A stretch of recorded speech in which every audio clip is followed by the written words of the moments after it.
Whispers of 1001 Nights.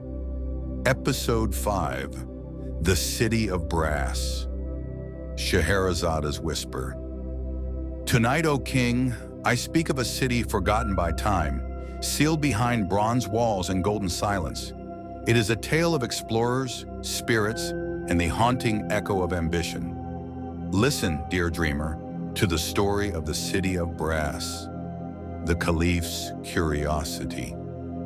In the days of Harun al-Rashid, Caliph of Baghdad, there came to court a scroll, ancient, cracked, and etched in gold. It spoke of a lost city filled with treasures beyond imagination. It read, "Beyond the red sands and the black mountain, where stars fall to sleep and time forgets itself, there lies a city of kings in silence. The gates shine like dawn, but none who enter return." The Caliph summoned his most trusted warrior, Musa ibn Nusayr, a man wise in warfare and books alike, and commanded, "Go, find the city of brass, return with knowledge or legend." Musa gathered a great caravan, 100 men, 30 camels, maps old as myth, and a group of scholars, poets, and magicians. At dawn, they departed, their silhouettes swallowed by the desert. Warnings in the sand. Weeks passed. The sun scorched their backs, and the wind carved stories into their tents. They passed ruins where no birds sang, and valleys where echoes answered before a question was spoken. One night, they camped beside a dry riverbed lined with bones, men and camels alike. Among them, they found a helm studded with emeralds and a scroll gripped by a skeletal hand. "Do not seek the city that mourns. Its kings sleep with open eyes. Its gold weeps blood." Still, Musa pressed on. They met a jinn imprisoned in a pillar of salt who whispered, "To reach the gates, you must first pass through the Valley of Shadows, where day forgets its name." Through the Valley of Shadows. For 3 days the sun did not rise. They walked in twilight, surrounded by black cliffs and the scent of forgotten incense. Dreams clung to their skin. Some men vanished. Others spoke in tongues not known to any scroll. A scholar lit a lantern said to burn with light from the first flame. It revealed carvings in the cliffs.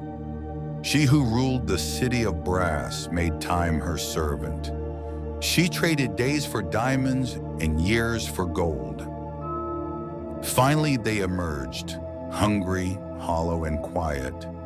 Before them stood the city, the gates of the city, a shining wall of brass stretched from horizon to horizon. It did not rust, it did not age.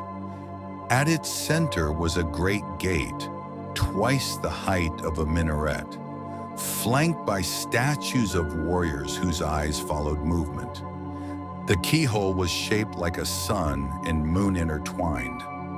Musa placed the medallion found beside the scroll into the gate. With a sigh, the doors opened. The silent city. No sound greeted them inside, only silence thick as sand.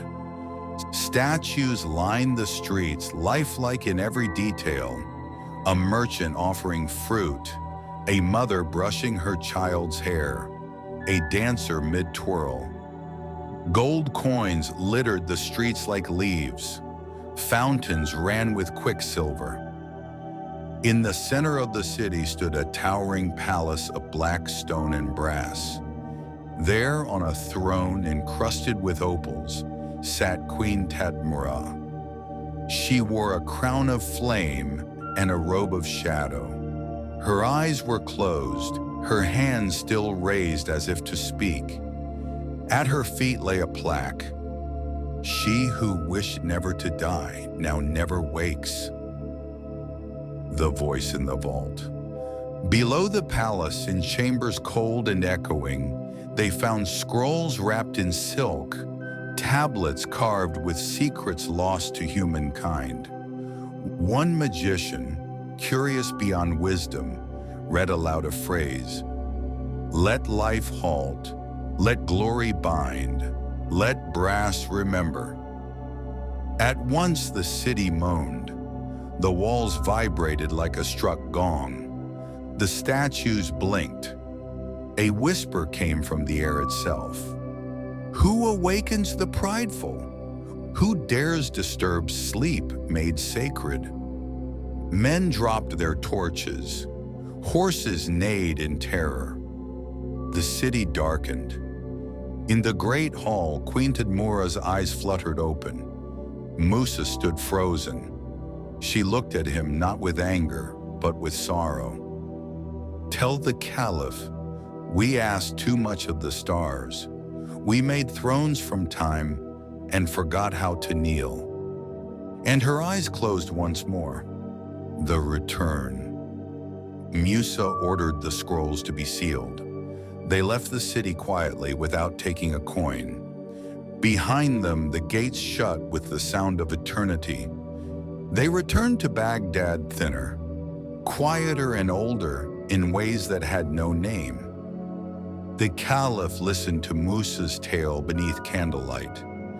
That night, he wrote in his journal, "Let the city of brass remain in sand. Let its silence remind us, the loudest wealth is humility." Scheherazada's whisper. Some cities shine too bright to last.